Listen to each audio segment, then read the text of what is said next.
單車被撞到變晒形，零件四散，座椅亦都飛到去對面線。車轆飛上行人路，掛咗喺一個鐵網上。現場係元朗朗屏路近鳳池村，星期二挨晚近6點半，一架私家車懷疑撞到一個淨係踩單車嘅71歲伯伯，事後亦都不顧而去。伯伯嘅頭部嚴重受傷，昏迷送院，其後證實不治。據了解，當時嗰位伯伯淨係踩單車橫過馬路，當時行人過路燈係紅燈。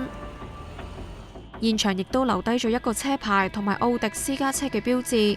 警方翌日，即係星期三，拉咗57歲嘅女車主同埋佢嘅丈夫，涉嫌危險駕駛引致他人死亡，意外之後冇停車等。消息話，警方初步懷疑車主個孫係涉事嘅駕駛者，淨係通緝佢。